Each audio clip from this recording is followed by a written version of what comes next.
दोस्तों नमस्कार। मैं दुर्गा प्रसाद। पत्नी के एक पर्स ने पति के जिंदगी को छीन लिया और जब इस कहानी का खुलासा हुआ तो सबके सब हैरान परेशान। पर कहानी सच्ची थी, इसलिए यकीन सबको करना पड़ा। बड़ी अजीब और गरीब कहानी है।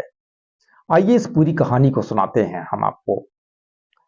कहानी है मध्य प्रदेश की।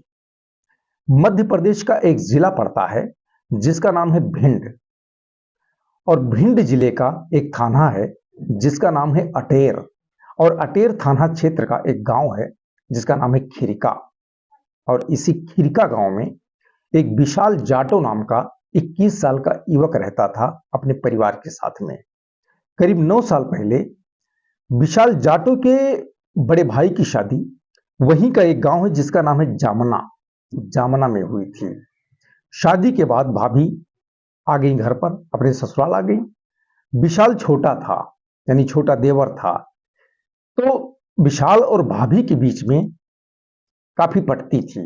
भाभी भी उसे बहुत दुलार करती थी, प्यार करती थी, क्योंकि छोटा देवर था।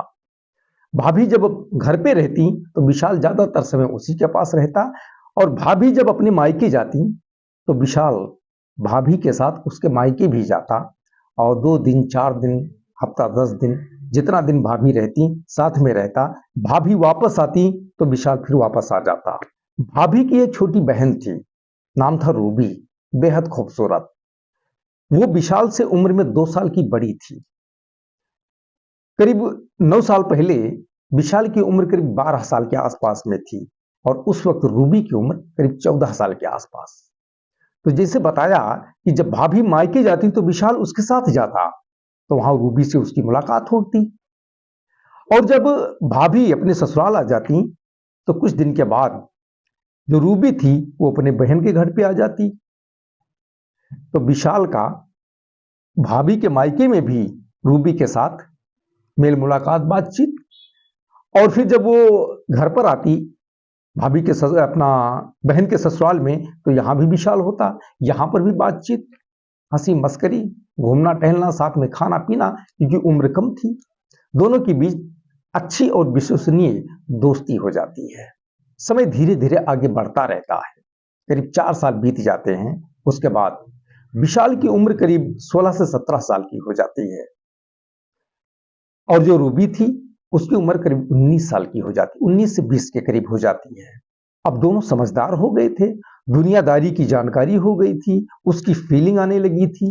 दोनों के बीच में अफेयर हो जाता है, पर इसकी जानकारी किसी को नहीं होती है, ना रूबी के परिवार वालों को, ना विशाल के परिवार वालों को। यहां तक कि रूबी की बहन यानी विशाल की भाभी को भी इसकी जानकारी नहीं होती है। इन दोनों का रिश्ता अभी तक दोस्ती में था, अब रिलेशनशिप के साथ आगे बढ़ने लगता है। लेकिन पहले से दोस्ती थी, जो एक्टिविटीज पहले से थी, अब वही एक्टिविटीज फिर रहती है, आगे भी रहती है। पर अब जब अफेयर हो जाता है तो बाकी एक्टिविटीज भी लोगों की नजरों से बचते बचाते होने लगती हैं। अफेयर की जानकारी किसी को नहीं होती है, और पहले से दोस्ती थी तो इसीलिए कोई आपत्ति भी नहीं जताता है। साथ में घूमना टहलना, खाना पीना, सोना सब होता था। समय धीरे धीरे आगे बढ़ने लगता है, साल भर और बीत जाता है। अब रूबी की उम्र करीब 20 साल की हो जाती है, और जो विशाल होता है इसकी उम्र 18 साल की हो जाती है। अब 20 साल की उम्र ग्रामीण क्षेत्रों में अगर इस उम्र की कोई लड़की हो जाती है तो परिवार वालों को उसके शादी की चिंता सताने लगती है। यहां पर भी ऐसा ही था। रूबी के माता पिता को, परिजनों को उसके शादी की चिंता सताने लगी, और रूबी के योग्य घर और वर की तलाश करने लगे। जब ये जानकारी विशाल के भाभी को यानी रूबी की बड़ी बहन को हुई तो बड़ी बहन ने अपने माता पिता से कहा, क्योंकि उसको पता था रूबी और विशाल की अच्छी दोस्ती है, और दोनों लगभग लगभग 2 साल का गैप है, बाकी उम्र समान ही है, और इस उम्र में अगर शादी कर दिया जाए तो कोई बुराई नहीं है। जो रूबी की बड़ी बहन थी वो माता पिता से अपने बताती है, तो माता पिता भी मान जाते हैं कि इसमें कोई बुराई नहीं है, क्योंकि बड़ी बेटी उसी घर में है। अगर छोटी बेटी भी उसी घर में जाती है तो इसमें बुरा क्या है। विशाल को वो भी जानते थे, कई साल बीत चुके थे बड़ी बेटी की शादी को। तो रूबी के माता पिता विशाल के घर आते हैं, और इसके परिजनों से बातचीत करते हैं रूबी और विशाल की शादी कराने के लिए। लेकिन विशाल के परिजन मना कर देते हैं, क्योंकि ग्रामीण क्षेत्रों में अभी भी यह मान्यता है कि शादी में लड़के की उम्र से कम होना चाहिए, और यही जो उम्र का डिस्टेंस था, इसी वजह से शादी नहीं होती है। पर इनकार करने के साथ साथ विशाल के परिजन सुझाव भी देते हैं। विशाल के जो दादाजी थे, उनके सगे भाई का परिवार विशाल के घर के सामने ही रहता था। तो उनके भी एक नाती था, नाम था नीलेश जाटव। उम्र करीब 24 साल की हो चुकी थी। वही भिंड में जो है काम धंधा करता था और ठीक ठाक कमाई होती थी, एवरेज कमाई होती थी, क्योंकि भिंड कोई बड़ा शहर नहीं है, कोई बड़ा उद्योग नहीं है, बड़ा व्यापार नहीं है। तो मेहनत तो करते हैं, समय देते हैं, पर उतना ज्यादा कमाई नहीं होती है। लेकिन बेरोजगार बैठने से तो बेहतर ही था। तब नीलेश की शादी नहीं हुई थी। अब जब रूबी के परिजन नीलेश के परिजनों से बात करते हैं तो तैयार हो जाते हैं, क्योंकि रूबी पहले भी उसी घर में आती थी। खानदान ही था जहां बड़ी बहन ब्याही थी, रूबी आती ही थी वहां पर, हफ्ता 10 दिन 15 दिन तक रहती थी, तो सब जानते थे। नीलेश के परिजनों को लगता है कि रूबी अच्छी लड़की है और घर में सबसे घुली मिली है, बेहतर रहेगा। और उसके बाद में जो है नीलेश और रूबी की शादी करा देते हैं। शादी के बाद रूबी नीलेश की पत्नी बनकर उसी घर में आ जाती है और पति के साथ, ससुराली जनों के साथ रहने लगती है। अब जो विशाल था, ये नीलेश और विशाल ये दोनों चचेरे भाई थे। रूबी अब जो है विशाल की भाभी बन चुकी थी, चचेरी भाभी हो गई थी। पहले से ही मित्रता थी, अफेयर भी था। तो ना रूबी को बुरा लगा और ना विशाल को, क्योंकि रूबी उसी घर में आई थी और उन दोनों को पता था घर एक ही है, तो कभी ना कभी तो मौका निकाल ही लेंगे एक दूसरे से मिलने जुलने का। मोबाइल नंबर था भी पहले से ही, विशाल का रूबी के पास, रूबी का विशाल के पास। WhatsApp calling, WhatsApp message, video calling ये कंटिन्यू होती ही रहती थी। अब रूबी जब आ गई ब्याह कर, तो विशाल उसके घर जाने लगा, यानी नीलेश के घर जाने लगा, रूबी से मिलने लगा, हंसी मस्करी करने लगा, उसके साथ समय यानी बैठने उठने लगा, काफी समय बिताने लगा। पर किसी को बुरा नहीं लगता था, क्योंकि सबको पता था रूबी पहले से ही आती थी, विशाल और ये दोनों साथ में ही बड़े हुए हैं, इसलिए कोई कुछ बोलता नहीं है। ऊपर से देवर भाभी का रिश्ता था, हंसी मजाक भी चलता रहता था, परिवार वालों को बुरा नहीं लगा। विशाल इसी प्रकार से आता जाता रहा। रूबी और विशाल का जो अफेयर था वो शादी के बाद भी आगे बढ़ता रहा, पर किसी को संदेह नहीं हुआ। शादी को करीब 1.5 साल बीत गया। अब नीलेश जो था भिंड में काम करता था, तो जैसे बताया, मेहनत खूब, समय खूब, पर पैसा कम। तो पहले अकेला था, शादी नहीं हुई थी, तो कुछ अपना खर्चा निकालता था, बाकी परिवार को देता था, सब ठीक ठाक चलता था, क्योंकि जिम्मेदारियां नहीं थी। अब शादी हो गई थी, रूबी आ गई थी, यानी उसकी पत्नी आ गई थी, तो परिवार का खर्चा बढ़ गया था। प्लस पत्नी जो होती है उसका कुछ एक्स्ट्रा खर्चा होता है, शौक श्रृंगार के लिए खर्चा होता है। अब जो नीलेश कमाता था, उस कमाई में क्राइसिस आने लगी, यानी मनी क्राइसिस घर में फैल गई। और 1.5 साल शादी को जब बीत गए, तो इसी बीच रूबी प्रेग्नेंट हो जाती है। अब नीलेश की चिंता और बढ़ जाती है कि सिर्फ पत्नी आने से जब आर्थिक क्राइसिस हो गई, तो कुछ दिन के बाद जब बच्चा पैदा होगा, फिर तो उसका भी खर्चा बढ़ेगा, फिर तो और हालत पस्त हो जाएगी। यही सोचकर नीलेश के कुछ दोस्त दिल्ली में रहते थे। नीलेश उनसे बात करता है और दिल्ली में कोई अच्छी जॉब लगाने के लिए अनुरोध करता है। तो दोस्त मान जाते हैं, कहते हैं ठीक है दिल्ली आ जाओ, यहाँ हम ठीक ठाक जॉब लगवा देंगे आपकी। उसके बाद नीलेश पत्नी रूबी और परिजनों से सहमति लेके दिल्ली चला जाता है। दिल्ली में वहाँ इसकी जॉब लग जाती है एक कंपनी में, दोस्त लोग लगवा देते हैं। अब वहाँ करने लगता है। तो भिंड में रहकर जितना मेहनत करता था, जितना समय देता था, उतने ही मेहनत, उतने ही समय में भिंड से 2 गुना ज्यादा मनी इनकम उसे होने लगा। अब वहीं दोस्तों के साथ रहता, अपना मेंटेनेंस संभालता, बाकी जो बचता अपने पास सेव करता और कुछ पत्नी और घर वालों को भेज देता। करीब 6 महीना बीत गया। 6 महीने बाद रूबी एक बेटी को जन्म देती है। जब ये जानकारी नीलेश को होती है तो पहली बार वो पिता बना था, बहुत खुश होता है। नौकरी से छुट्टी लेकर सीधा गांव पहुंच जाता है और करीब 1 महीना तक गांव में रहता है। बेटी को देखता है, पत्नी को देखता है, मिलता है, परिजनों से मिलता है, गांव के लोगों से मिलता है। 1 महीने बाद वापस फिर चला जाता है दिल्ली। अब इसी प्रकार से उसका आना जाना लगा रहता था, यानी 6 महीना, 5 महीना, 4 महीने पे आता था, हफ्ता 10 दिन 15 दिन रहता था, फिर चला जाता था। ऐसे ही कंटिन्यू उसका रूटीन चल रहा था। अब शादी के करीब 1.5 साल तक जब नीलेश घर पर था तो कुछ बाधा उत्पन्न होती थी। नजरों से बचते बचाते रूबी की और विशाल की जो मुलाकातें होती थी और बाकी जो एक्टिविटीज होते हैं वो होती थी, लेकिन नीलेश जब से दिल्ली में रहने लगा था तब से इनका जो रिश्ता था पूरी तरह से उसका जो दरवाजा था खुल चुका था।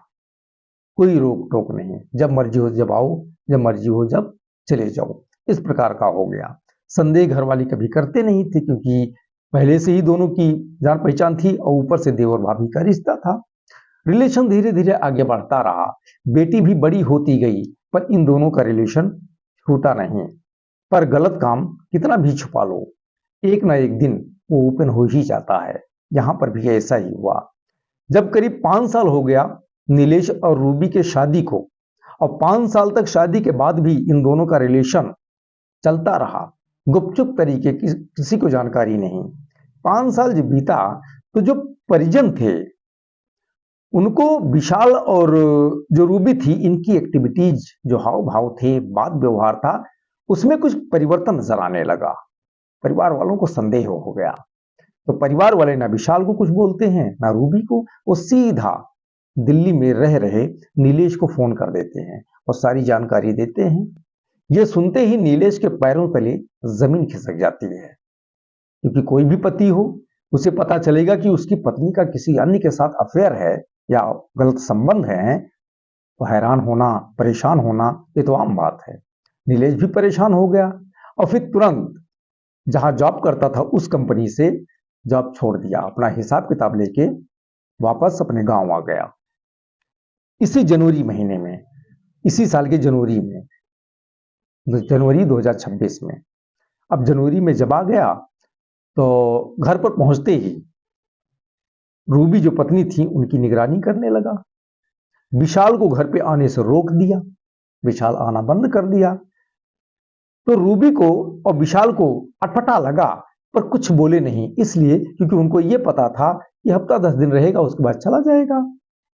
पर नीलेश इस बार गया ही नहीं, घर पे ही रहा। अब इंतजार करते रहे नीलेश के जाने का। 15 दिन बीता, 1 महीना बीता, 1.5 महीना बीता, 2 महीना बीता, 3 महीना बीत गया, नीलेश गया ही नहीं। और अब जो रूबी थी उसके साथ में जो है नीलेश का जो कहा सुनी होने लगी, और कहा सुनी बढ़ते बढ़ते धीरे धीरे हाथापाई भी होने लगी। अब रूबी परेशान, एक तो विशाल से मुलाकात नहीं हो पा रही थी, उससे परेशान, दूसरा नीलेश कहा सुनी और जो हाथापाई होती थी दोनों के बीच उससे अलग से परेशान। ये चीज जब विशाल देखता था तो उसको बड़ा अटपटा लगता था, क्योंकि चोरी छुपे ही सही, पर सच्चाई ये थी कि रूबी उसकी गर्लफ्रेंड थी, प्रेमिका थी। उसे बुरा लगता था लेकिन खुलकर कुछ बोल नहीं पाता था, क्योंकि पति पत्नी का मामला था। अगर वो बोल देता तो लोगों को संदेह हो जाता, इससे बचना चाहता था। जबकि संदेह तो पहले ही हो चुका था, जानकारी हो ही चुकी थी, लेकिन जानकारी हो गई है, इसकी जानकारी रूबी और विशाल को नहीं होती है। 3 महीना बीत गया। अब जैसे बताया कि दोनों के बीच में video calling, WhatsApp message, WhatsApp chatting ये सब होती रहती थी। इसके माध्यम से एक दूसरे के संपर्क में बने रहते थे, भले ही विशाल घर पर नहीं आता था। अब दोनों मैसेज के माध्यम से एक दूसरे से बातचीत करते हैं और नीलेश को लेकर चिंता जताते हैं कि नीलेश 3 महीना हो गया जो है जा ही नहीं रहा है, और हम दोनों के प्रेम में ये दीवार बनकर खड़ा हो गया है। ये चीज विशाल कहता है। बदले में जो रूबी होती है विशाल से कहती है कि ऐसा है विशाल, नीलेश से मैं बहुत परेशान हो चुकी हूँ। एक तो जा नहीं रहा है दिल्ली, जिसकी वजह से हम लोग मिल नहीं पा रहे हैं, इसकी परेशानी, और दूसरा नंबर अब गाली गलौज करता है, कहासुनी करता है, हाथापाई भी करता है, इससे भी परेशानी विशाल को भी खराब लगता था। तो विशाल कहता है कि फिर करें क्या? तो रूबी कहती है कि इस दीवार को ही गिरा दो, यानी रास्ते से हटा दो, यानी नीलेश को रास्ते से हटा दो। अब प्रेमिका ये बात बोली थी, विशाल एक्सेप्ट कर लेता है। और उसके बाद रूबी और विशाल ये दोनों आपस में प्लान बनाने लगते हैं कि नीलेश को कैसे रास्ते से हटाना है, कब हटाना है, कहां पे इस घटना को अंजाम देना है, किस तरीके से देना है, किस समय देना है। ये सारी प्लानिंग मैसेज के माध्यम से होती रहती है। इसी बीच जो विशाल होता है, इसका एक दोस्त है जिसका नाम है राजेश कुशवाहा, जो एक जिगरी दोस्त होते हैं, इनका जिगरी दोस्त विशाल का। विशाल ये बात राजेश से बताता है, राजेश कुशवाहा से, और इस कार्य में वो जो है राजेश की जो है मदद चाहता है, मांगता है। तो इसके लिए राजेश तैयार हो जाता है। अब ये तीन हो जाते हैं और फिर तीनों मिलकर जो है प्लानिंग को आगे बढ़ाते हैं। प्लान जब इनका पूरी तरीके से बन जाता है, उसके बाद 8 अप्रैल की बात है, 8 अप्रैल 2026 की बात है। सुबह के समय जो रूबी होती है, रूबी नीलेश से कहती है कि बेटी की तबीयत बिगड़ गई है, खराब है, इससे डॉक्टर के पास भिंड लेके चलना है। तो बेटी की तबीयत खराब है, ये सुनकर नीलेश तुरंत तैयार हो जाता है। तो वही 10 से 11 बजे के आसपास में नीलेश अपनी मोटरसाइकिल से रूबी और अपनी 3 साल की बेटी को लेके भिंड के लिए निकल पड़ता है। अब जब रास्ते में पहुंचता है तो धूप बहुत ज्यादा थी। रूबी कहती है कि धूप बहुत ज्यादा है, भिंड पहुंचने में समय लगेगा, बेटी की तबीयत पहले से ही खराब है, धूप लगेगी और बिगड़ जाएगी। दूसरा नंबर, भिंड पहुंचते पहुंचते डॉक्टर उठ जाएंगे, तो फिर क्या होगा? तो ऐसा करो कि चलते हैं जामना, जामना जहां रूबी का मायका था, नीलेश की ससुराल, वहां चलते हैं, दोपहर में वहीं रहते हैं। फिर शाम को जब थोड़ा माहौल में जो है ठंडा होगा, तब चलेंगे 5-6 बजे आराम से, डॉक्टर के पास दिखाएंगे, दवा लेंगे, उसके बाद वापस घर निकल चलेंगे। नीलेश कहता है ठीक है। उसके बाद नीलेश मोटरसाइकिल मोड़ देता है और भिंड की जगह जामना गांव पहुंच जाता है, अपने ससुराल। अब रूबी क्या प्लान बनाए हुए है, क्या करने वाली है, इसकी जानकारी ससुराल वालों को भी नहीं होती है, नीलेश के यानी रूबी के घर वालों को नहीं होती है। ये लोग जब घर पर पहुंचे तो परिवार वालों के लिए, परिजनों के लिए तो बिटिया दामाद आए थे, स्वागत सत्कार होता है, बैठाते हैं, भोजन पानी कराते हैं और पूरा समय वहां बिताते हैं। फिर जब 5 बजता है, तब नीलेश फिर मोटरसाइकिल से रूबी और अपनी बेटी को लेकर भिंड के लिए निकल जाता है। वहां डॉक्टर की क्लिनिक पे पहुंचता है। तो इस समय सीजन चल रहा है डॉक्टरों का, यानी दो रसा मौसम है, तो सर्दी जुकाम बुखार ये बहुत लोगों को रहता है, तो डॉक्टर के पास जाते हैं। जब ये लोग डॉक्टर के पास पहुंचे तो डॉक्टर की क्लिनिक पे बहुत ज्यादा भीड़ थी, इसीलिए बेटी को दवा दिलाते दिलाते रात को 8 बज गए। अब 8 बजे ये लोग जो है निकलते हैं डॉक्टर की क्लिनिक से खीरका गांव के लिए। प्लान के अनुसार से जैसे ये लोग भिंड से बाहर निकलते हैं और रिदौली खीरका रोड पर पहुंचते हैं, तुरंत रूबी विशाल को मैसेज भेज देती है और मैसेज में लिखती है कि हम लोग भिंड से निकल चुके हैं, तुम लोग पूरी तरीके से रेडी रहो और हम कुछ ही देर में पहुंचने वाले हैं रमटा पुलिया पे। क्योंकि चंबल के बीहड़ में रुदौली और खीरका रोड पर वहीं पर एक गांव है रमटा और वहीं पर एक पुलिया है सड़क पे ही, उसी पुलिया पे इस घटना को अंजाम देने के लिए प्लान हुआ था। क्योंकि वो चंबल का सन्नाटा है और रात का समय, अंधेरा सुनिश्चित किए थे ताकि पहचान न सके। और इसी प्लान के तहत जो राजेश था और विशाल, ये दोनों पूरी तैयारी के साथ वहीं रमटा पुलिया के आसपास में ही रहते हैं। अब इधर जब रूबी का मैसेज मिल गया तो ये लोग पूरी तरह से अलर्ट हो गए और इंतजार करने लगे। कुछ ही देर में नीलेश मोटरसाइकिल लेके वहीं पहुंचता है रमटा पुलिया के पास, और जैसे रमटा पुलिया पे मोटरसाइकिल पहुंचती है जो रूबी होती है ये अपने हाथ से पर्स सड़क पर गिरा देती है, चलती मोटरसाइकिल से। पर्स गिर जाता है तो तुरंत नीलेश से कहती है गाड़ी रोको, मेरी पर्स गिर गई, जबकि ये प्लान का हिस्सा था। तो नीलेश गाड़ी अपना रोड के किनारे रोक देता है और उसके बाद में रूबी अपनी बेटी को लेके उतरती है मोटरसाइकिल से और रोड के साइड में खड़ी हो जाती है। और जो नीलेश होता है मोटरसाइकिल खड़ी करके वो आगे बढ़ता है पर्स उठाने के लिए।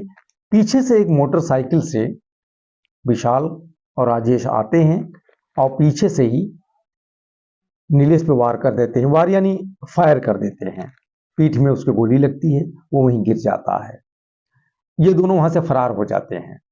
कुछ ही देर में घटना स्थल पर ही नीलेश की सांसें टूट जाती हैं, यानी उसकी मृत्यु हो जाती है। अब शुरू होता है पत्नी रूबी का ड्रामा। ये जो रोना चिल्लाना शुरू करती है, तुरंत जो नीलेश के परिजन होते हैं उनको सूचना भेजती है, यानी अपने ससुराल बताती है सारी बात। अब जैसे ये जानकारी नीलेश के परिजनों को होती है कि नीलेश के ऊपर हमला हो गया, लुटेरों ने हमला कर दिया और वो अब नहीं है, तुरंत घर में कोहराम मच जाता है, चीख पुकार। कुछ ही देर में ये पूरी बात पूरे गांव में फैल जाती है। देखते ही देखते सब नीलेश के जो है दरवाजे पे इकट्ठा हो जाते हैं और जो जहां जैसा था वैसे ही तुरंत घटना की ओर जो है दौड़ पड़ते हैं। कुछ ही देर में घटना स्थल पर पहुंचते हैं। वहां जो रूबी थी ये अपना ड्रामेबाजी फैलाई हुई थी।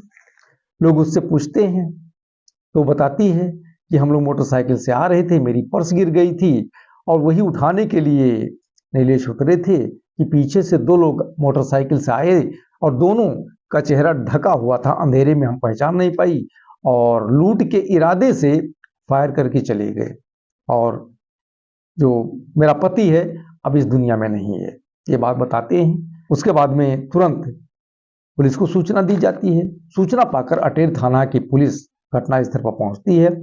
सबसे पहले डेड बॉडी को जो है अपने कब्जे में लेते हैं, मौके पर मुआयना करते हैं। चूंकि ये राह चलते ये घटना घटी थी जो बहुत ही गंभीर घटना थी, पुलिस तुरंत इसकी जानकारी अपने जिले के आला अधिकारियों को देते हैं। पुलिस के घटना की जानकारी होते ही जो पुलिस के आला अधिकारी होते हैं वो भी कुछ ही देर में घटना स्थल पर पहुंच जाते हैं।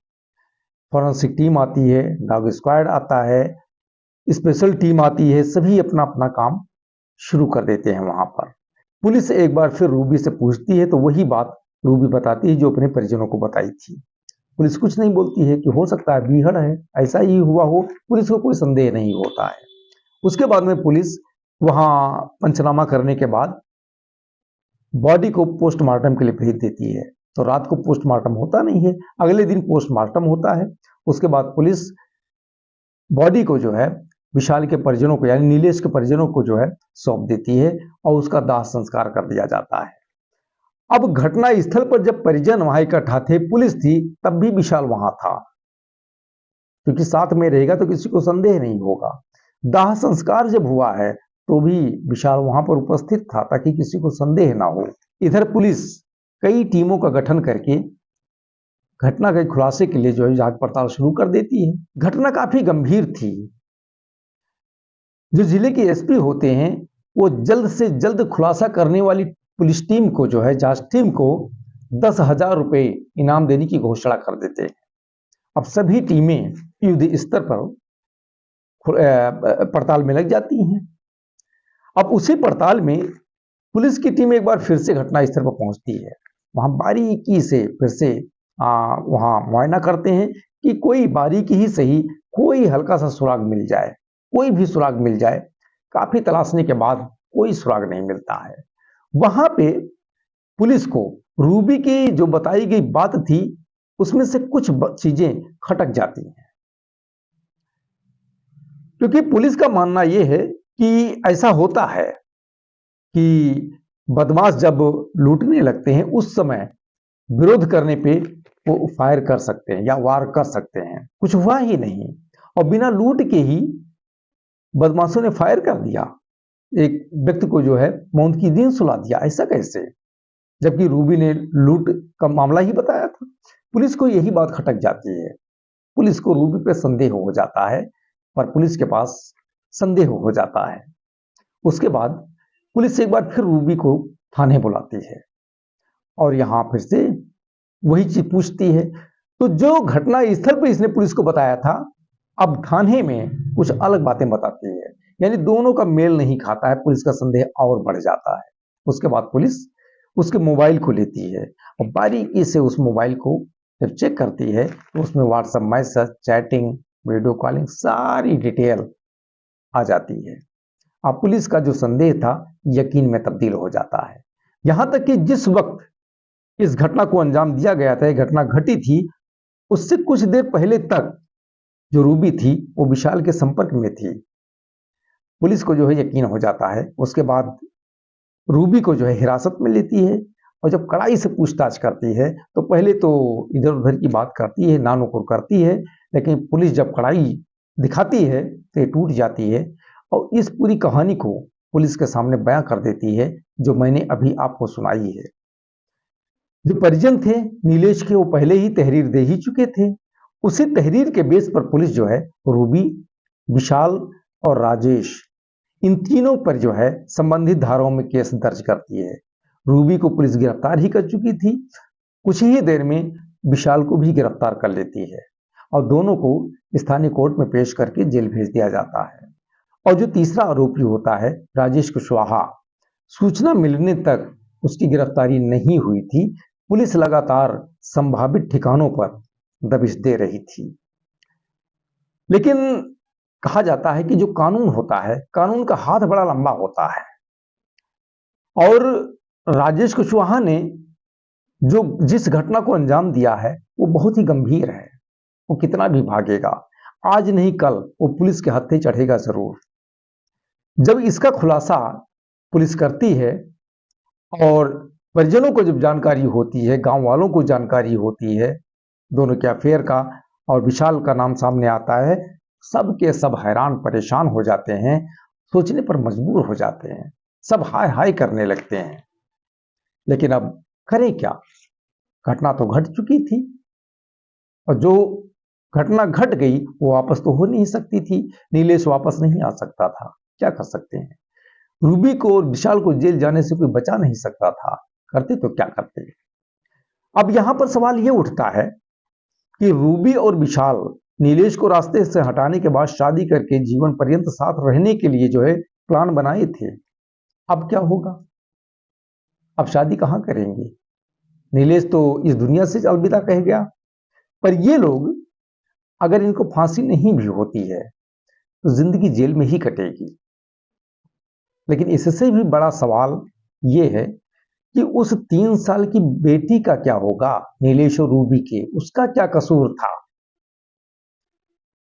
पिता इस दुनिया को अलविदा कह गया, एक माँ बची, माँ जिंदगी भर जेल में रहेगी, वो बेटी किसके सहारे जो है आगे बढ़ेगी।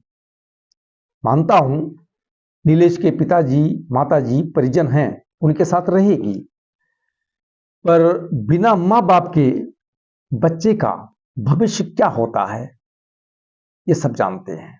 जब इसके बारे में लोग सोचते हैं तो लोगों की आत्मा रो पड़ती है। लेकिन अब करें तो क्या करें, जब कुपत्री लोग समाज में हो जाते हैं तो उनका क्या किया जाए। खैर, जैसी करनी वैसी भरनी। तो दोस्तों यही कहानी है आज की, और इस कहानी को सुनाने का उद्देश्य मेरा किसी को परेशान करना नहीं है, किसी को ठेस पहुंचाना नहीं है, बल्कि जागरूक करना है, सचेत करना है और आपको जानकारी देना है। कहानी यदि पसंद आई हो तो वीडियो को लाइक करें, शेयर करें और अपनी राय कमेंट में लिख के जरूर भेजें। और चैनल पर नए हैं तो सब्सक्राइब अवश्य कर लें। बहुत बहुत धन्यवाद। जय हिंद।